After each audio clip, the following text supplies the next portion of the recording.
Dear all friends, good morning to everyone in India timing. I don't know about the other countries' time. First of all, I would like to tell you that this is the second part of the video of an egg. So, in this video, this is entirely based on the Hindi conversation.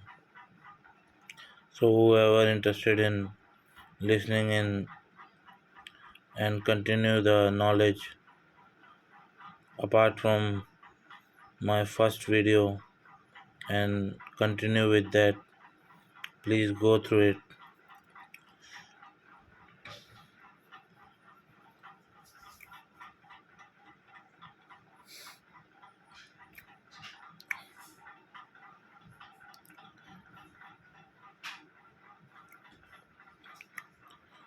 शुरुआत होती है मेरे सारे videos से, जहाँ मैंने आपको स्पष्ट रूप से आपको बताया है कि ईश्वर कौन है, ईश्वर की उत्पत्ति कैसे हुई, ईश्वर को नाम किसने दिए, ईश्वर है कौन, देवी कौन है, संसार क्या है, अमृत क्यों हुआ, धन क्या है, लाभ क्या है, सुख क्या है, दुख क्या है।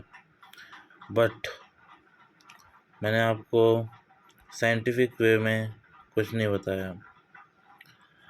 मेरा एक छोटा सा प्रश्न था जो मुझे किसी मित्र ने पूछा था कि साइंटिफिक वे में तुम इसे डिस्क्राइब करके दिखाओ कि ये संसार बिना भगवान के निर्धारित है। तो मैंने उससे एक निवेदन बोला था कि मेरे प्रीवियस वीडियोस में तुमने एक चीज़ नोटिस की होगी कि कोई भी चीज़ शाश्वत नहीं है। शाश्वत का मतलब यहाँ ये है कि सीमित, उसका कोई सीमित दायरा नहीं है। सीमित दायरा अब समय से और एक कंपन से, जैसा कि हम साइंटिस्ट तो के द्वारा जानते हैं, साइंटिस्ट एन से किसी का नाम पड़ता है ना यार, सॉरी मुझे नाम नहीं पता, उनका नाम मैं भूल चुका। या साइंटिस्ट में जो भी है वो भगवान पे बिलीव नहीं करते, वो साइंस पे बिलीव करते हैं। तो उनके हिसाब से पृथ्वी की रचना और इन सब की रचना एक एटॉमिक ब्लास्ट से हुई। जब एटॉमिक ब्लास्ट हुआ तो भी देखा जाए वो भी एक कंपन ही थी। वो कंपन समय क्रिएट करता है, और वो एटॉमिक ब्लास्ट हम एलिमेंट्री ले लें तो वो भी एक शिव का एक तत्व हो जाएगा। और धीरे धीरे चलते आगे समय के अनुसार हम आस्तिक रूप में खुद को जोड़ते हुए चलेंगे तो हम नास्तिक नहीं बनेंगे। आस्तिक रूप में जोड़ते हुए चलेंगे तो हम पाएंगे कि अर्धनारीश्वर हुए और बड़े बड़े लोग हुए और संसार की रचना होने शुरू हुई। समय ने संसार बनाया, समय ने विचार बनाए, समय ने इमोशंस पैदा किए, समय ने भगवान को एक रूप में परिवर्तन किया। तो ये हो गया समय का हिसाब साइंस के हिसाब से, जो कि गलत नहीं है। लेकिन कोई भी चीज़ शाश्वत नहीं कहलाती, क्योंकि उसका अंत होना ज़रूरी है। और अंत कब होगा? अगर मान लो इस संसार से जीवन ही उठ गया, ये पूरा जीवन उठ गया, तो भगवान का मूल तत्व क्या रहेगा? एक ईश्वर का मूल तत्व क्या रहेगा? क्या वो अकेले रहेंगे? शिव ई हटाओगे, पार्वती ई हटाओगे तो शव बचता है। पार्वती जी ने शिव की मृत्यु का कारण बनी पार्वती जी, क्योंकि उन्हें एक नया स्वरूप चाहिए था, एक नया स्वरूप। अब बचपन से मेरी श्रद्धा इतनी कठोर है कि आप मान नहीं सकते।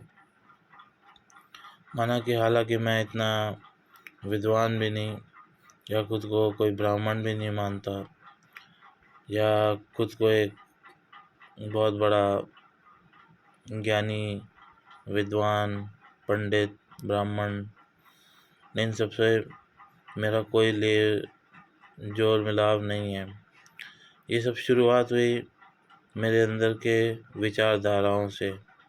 मैंने जो अपने आप को समय देना शुरू किया, इन सब से ये सब वीडियोस बनने लगी।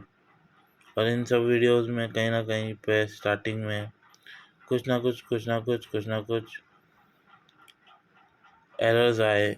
आई नो दैट कि एरर्स आए, लेकिन उन एरर्स से कहते हैं ना कि अगर ज़मीन में से पानी लाना पड़ता है तो पहले मिट्टी आती है, फिर साफ जल आता है। वैसे ही मिट्टी बाहर निकली और साफ जल आना आरंभ हुआ। तो हालांकि दोनों ही माध्यम सही हैं, कि अगर देखा जाए तो साइंस के हिसाब से भी वही सही है, और आध्यात्मिक ज्ञान से भी वही सही है जो मैंने आपको बताया। मैं यहाँ नास्तिक होकर इसलिए बता रहा हूँ क्योंकि मेरे को देवी दुर्गा काली अपना एक अंश मानती है। वो कहती हैं कि तुम शिव के एक अंश हो। मैंने बचपन से कभी भी शिव को कुछ नहीं माना। हाँ, मेरे भी एक गुरु हैं जिन्होंने बिना गुरु के कुछ संभव नहीं है। सबसे पहला चीज़ हमेशा याद रखना, अगर मेरे पास कोई गुरु नहीं होता तो मैं अपने आप को इस काबिल नहीं बना पाता। चाहे वो गुरु मनुष्य रूप में हो, चाहे वो गुरु साक्षात मेरे लिए भगवान के रूप में हो, या उन्होंने एक रास्ता दिया हो, या उन्होंने मुझे कोई एक मंत्र दिया हो, या मुझे एक रास्ता सिद्धि कुछ तो दिया हो, तो मैं मानूंगा। मेरे जो गुरु हैं आसाराम बापू, उनकी आज्ञा, उनकी देवी दुर्गा की आज्ञा थी कि मैं कृपा करके उन गुरु के पास जा कर के ज्ञान लूँ। तो जो जो मेरे को जो छोटे मोटे ज्ञान प्राप्त हुए हैं, जैसे महाभारत क्या है, और अमावस्या में क्या होता है, और काम क्रोध लोभ लालच मोह माया जीवन संसार क्या है, जो जो मेरे को ये छोटे मोटे ज्ञान प्राप्त हुए हैं, ये सब मुझे वहीं से प्राप्त हुए हैं। और मेरे मन की शांति के लिए मेरे माला जपने की शक्ति, माला जपना, मंत्र पढ़ना, ये सब मेरे को वहीं से सीख मिली है। तो मैं इस चीज़ को नकारता नहीं। तो आगे चल कर के मैं अगर आपसे ये बोलूँ कि ईश्वर में शिव शिव तत्व खत्म हो जाएगा तो सब खत्म हो जाएगा, ऐसा कुछ नहीं है। अमृत का भी एक अंत होता है। अमृत मतलब अमर अमरता अमरता। अभी मनुष्य चांद तक पहुंच गया। आप खुद सोचिए, मनुष्य चांद तक पहुंच गया। अगर ईश्वर होता तो चांद तक, ईश्वर साइंस कहेगा कि अगर ईश्वर होता तो चांद तक हम पहुंचने के बाद हम कुछ भी कर सकते थे। अगर हम चांद छोड़िए, अगर हम आज से बीते 200 साल पहले की बात करते हैं तो हम कितने पिछड़े नहीं थे, हम तरक्की की तरफ ही चल रहे हैं। लेकिन उस टाइम की जो हालात थे, उस टाइम के जो सबसे पहली चीज़ होती है कोई चीज़ बनाने के लिए हमें सब्सटेंसेस की ज़रूरत होती है। कोई भी चीज़ बनाने के लिए हमें सब्सटेंसेस की ज़रूरत होती है, चाहे वो कील से लेकर एक हवाई जहाज़ क्यों ना हो, हमें सब्सटेंसेस की ज़रूरत होती है। सोर्सेस, रिसोर्सेस, जिसे कहते हैं रिसोर्सेस, रिसोर्सेस की ज़रूरत पड़ती है। हमें रिसोर्सेस के बगैर हम किसी चीज़ को बना नहीं पाते। तो रिसोर्सेस हमें कहाँ से मिलती है? यहीं से मिलती हैं। हम दो विभाजन इस गुटों में दो विभाजन में बैठे हैं। हम भगवान की तरफ सिर्फ ज़्यादा से ज़्यादा कितना समय दे पाते हैं।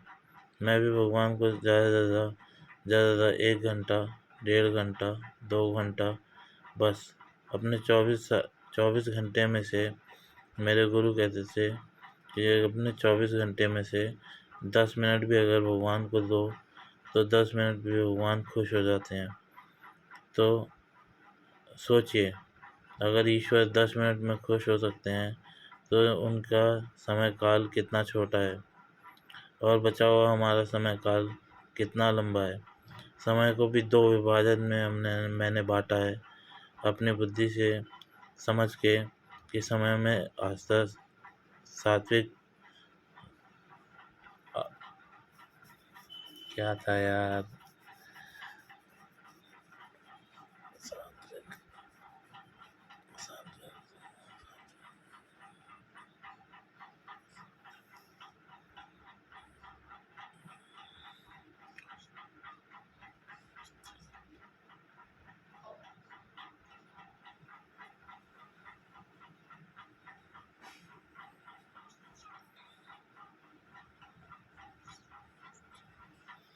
2 विभाजन में बांटा, जिसमें से एक था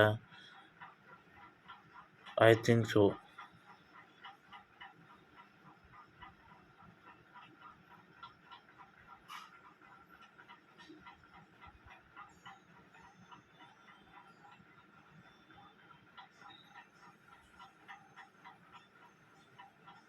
सॉरी फॉर द डिले।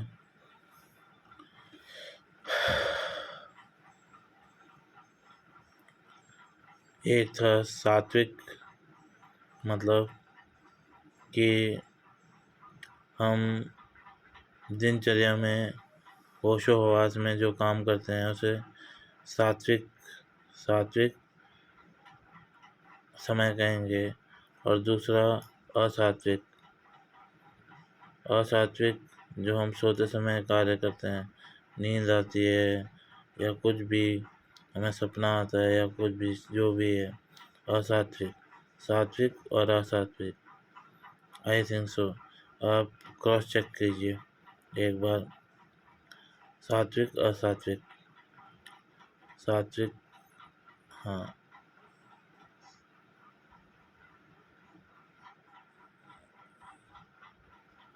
हाँ। तो इस विभाजन में मैंने उसे बांटा हुआ है।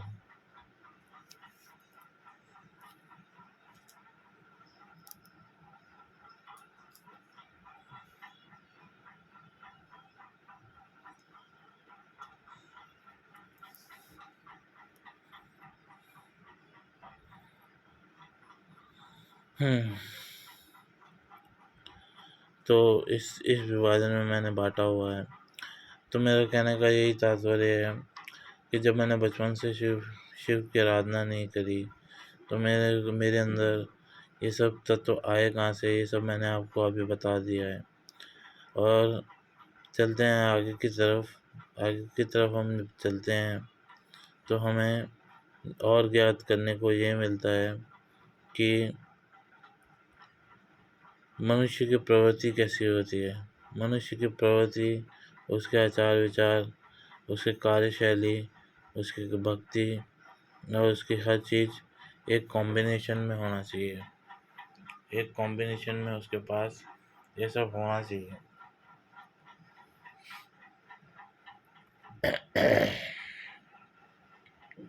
उसके पास एक कॉम्बिनेशन में ये सारा चीज़ होना चाहिए कि वो सात्विक, असात्विक, वास्तविक, हाँ सॉरी,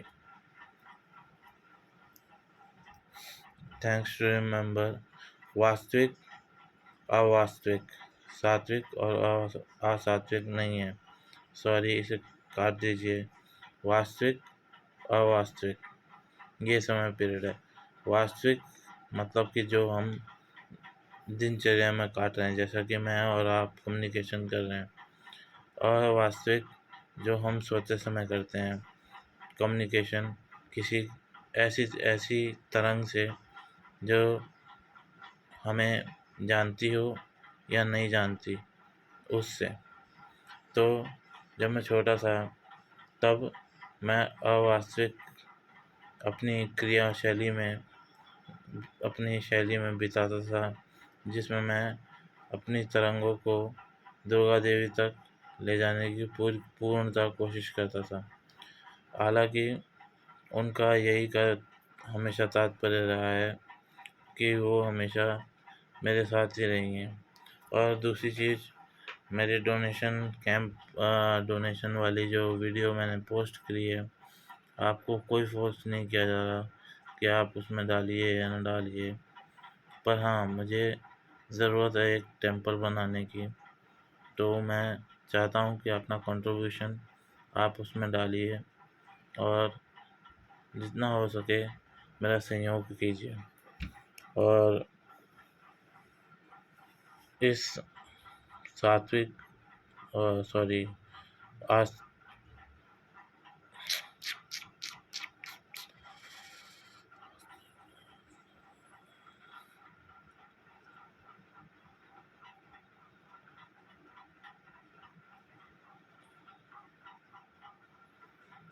छोड़िए समय बहुत पेचीदा है, इसको लिखना पड़ेगा मुझे।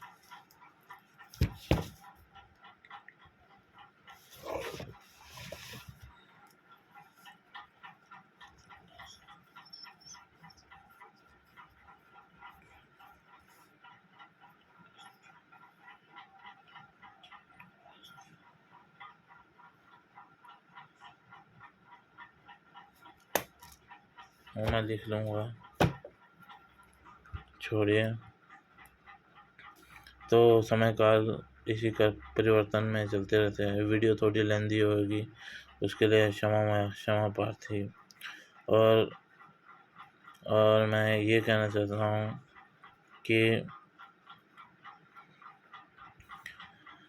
अब आपको मुद्दे की बात पे आते हैं हम। सीधी बात कि भगवान भोलेनाथ का अंत क्यों होगा। देखिए,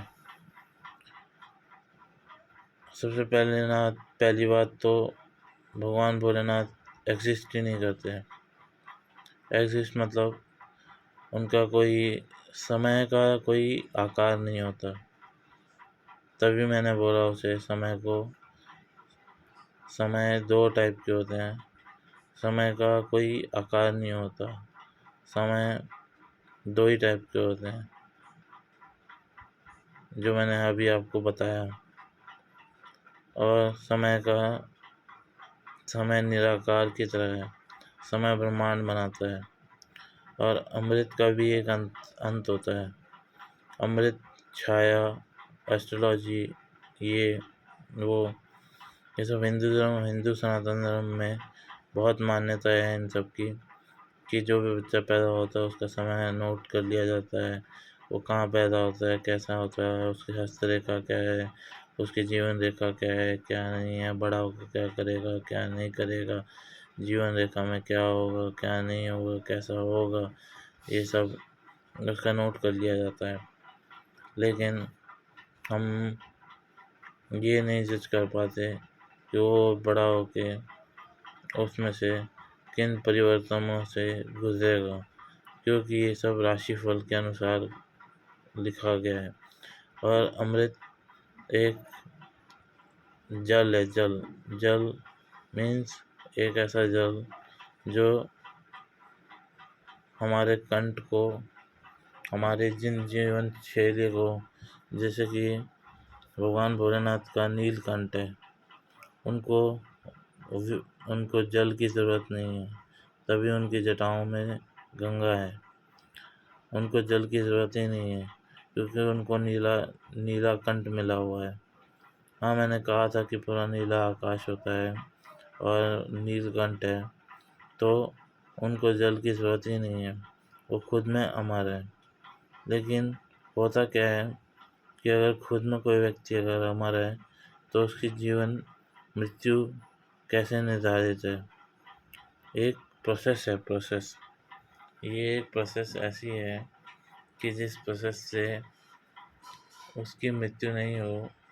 अगर भगवान भोलेनाथ ने अपने आप को शव रूप में अपने आप को त्याग दिया है, अपने आप को त्यागना, किसी चीज़ को त्यागना, अदेह त्यागना, जैसे कि एक टाइप से कह सकते हो कि अपने देह को त्याग देना और नए नए शरीर को पाने की इच्छा, तीव्रता उनमें आए, तो वो एक तरफ से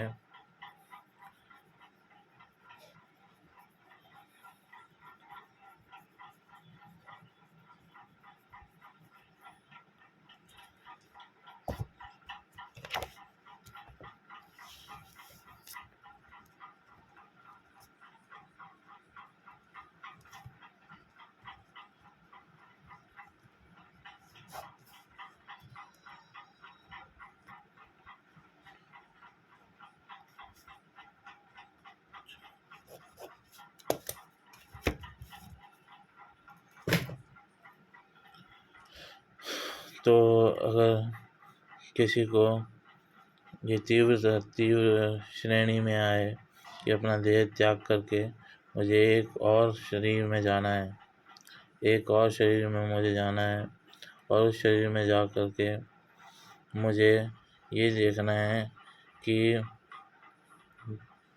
मैं उस शरीर में अपने आप को कैसे आगे जाऊँ। मतलब कि भगवान एक लिमिट तक नहीं रह सकता। जैसा एक व्यक्ति बड़ा होता है, जैसा कि मैं छोटा था, मैं बड़ा हुआ, मुझे ज्ञान हुआ, ज्ञान की प्राप्ति हुई। हालांकि मैं कोई काम नहीं करता, मेरे पास अभी कोई काम नहीं है, कुछ नहीं है, मैं बेरोज़गार हूँ। एक बेरोज़गार मतलब अनएम्प्लॉयमेंट हूँ। मेरा जो खर्चा है वो मेरे घर वाले देख रहे हैं, ना मेरे कोई शादी हुई है, वैराग्य ले रखा है। हाँ, मैं जाऊँगा और उसके बाद अपना जीवन शैली जीऊँगा, लेकिन उसके लिए काफ़ी समय है। तो उस चीज़ के लिए हमें समय समय को समझना पड़ेगा। तो समय के लिए यही है कि भगवान भोलेनाथ और दुर्गा देवी जो अर्धनारीश्वर रूप में हैं, जिन्होंने भगवान भोलेनाथ ने समय से अनुरोध करते हुए चंद्रमा को देखा और अपने आप को सत्यम शिवम सुंदरम मोह रूप में एक नारी की उत्पत्ति की, और उनकी उत्पत्ति के कारण यह जीवन नारी से चला। तो उस नारी ने उस नारी की जीवन शैली को भी बढ़ाते हुए और अपने आप को भी बढ़ाते हुए वो आगे बढ़ना चाहते हैं। मतलब कि यार तुम्हें कैसे समझाऊँ, एक जीवन शैली चलती है, जीवन शैली बढ़ती चली जाएगी। और मैं ये नहीं कहूँगा कि आने वाले समय में मैं फिर आऊँगा, मैं फिर ये सब होगा, या मेरी जगह कोई और आएगा, कोई और आके तो आपको ये बोलेगा कि ये प्रवचन है, ये प्रवचन है, ये सत्संग है, ये है, वो है। ये हालांकि एक सेंट की तरह सत्संग ही है, लेकिन इसमें यही है कि अब इसके बाद अगर जन्म होगा तो संसार में दूसरी जगह, कई जगह ऐसी हैं जहाँ पे जीवन है, लेकिन हम देख नहीं सकते। जैसे हमारे कान कुछ गीगाबाइट्स तक सुन सकते हैं, उसके बाद उसके सुनने की क्षमता भी ख़त्म हो जाती है। तो इसी प्रकार हमारी जीवन, आँखों की शैली या हमारी जो बॉडी स्ट्रक्चर्स हैं, ये तंत्र योग से बनी, अगर तंत्र तंत्र विद्या से उजागर होकर निकले तो हम काफ़ी आगे बढ़ सकते हैं। बस मुझे यही लक्ष्य प्राप्त करना है और आप सबसे निवेदन यही है कि आप ये समझ लीजिए कि भगवान भोलेनाथ की कोई आयु निश्चित नहीं है। भगवान भोलेनाथ कोई आयु निश्चित नहीं है। वो अपना जीवन त्यागते हैं और फिर, जैसे कि एक तितली वाला एग्जाम्पल भी मैंने आपको दे रखा था, तो मैंने कहता हूँ जैसे 3 स्टेजेस से तितलियाँ गुजरती हैं, एग, कैटरपिलर, बटरफ्लाई। उस 3 स्टेजेस की तरह ही अपने देह को त्यागते हुए वास्तविक अवास्तविक दुनिया से गुजरते हुए वो आगे बढ़ती है और इस संसार में आती है। इसी प्रकार वो भगवान भोलेनाथ भी अपने इस देह को त्याग करके अब अगले आने वाले समय में जाते हैं और दुर्गा काली का भी कोई भी चीज़ शाश्वत नहीं है। ये चीज़ आपको मैं बार बार बोल रहा हूँ, कोई भी चीज़ शाश्वत नहीं है, कोई भी चीज़ शाश्वत नहीं है। उनको भी त्यागना पड़ता है ये शरीर। जब वो ये शरीर त्याग देती हैं तो उनकी रचना फिर दोबारा उसी सौम्य कवि, उसी सौम्य सत्यम शिवम सुंदरम से होती है और वो अपने ज्ञान और गुणों से सबको खुश रखने की कोशिश करते हैं और आने वाली सब बुराइयों को मिटाते हैं। तो हमारे अंदर कोई भी ऐसा दोष नहीं होना चाहिए या कोई ऐसा भेदभाव लक्षण नहीं होना चाहिए जो हमें ये अनुकूल ना करवाए। शायद मेरा शिव का एक अंश होना इसलिए निश्चित है क्योंकि हमारी जो जनरेशन कास्ट है वो ये है। हम हमें माना के डाला गया है शूद्र कास्ट में, लेकिन हमारी जनरेशन तब से आ रही है जब से शिव और पार्वती का विवाह निश्चित हुआ था और वो दोनों विवाह कर रहे थे। तब जो संगीत और गीत गान और जो फल फूल और इत्यादि बेचने मतलब का जो व्यवस्था की गई थी वो हमारे पूर्वजों द्वारा की गई थी। तो शायद इसी कारण मेरा एक शिव का अंश होना संभव है। धन्यवाद। और कुछ रह जाता है तो आप खुद अपनी थोड़ी सी बुद्धि और थोड़ा सा ज्ञान ले करके इस चीज़ को कंप्लीट कीजिए और मेरे को आज्ञा दीजिए। कोई भी चीज़ हो प्लीज़ कमेंट कीजिए, मुझे आपके कमेंट्स की बहुत ज़रूरत रहेगी। नहीं तो मेरे पास आपके पास मेरा नंबर है ही, और जब भी हो तब मेरा नंबर आपके पास है, मेरे दोस्तों के पास है। आप उनसे संपर्क करें और मुझे याद करवाएंगे। से हर हर महादेव।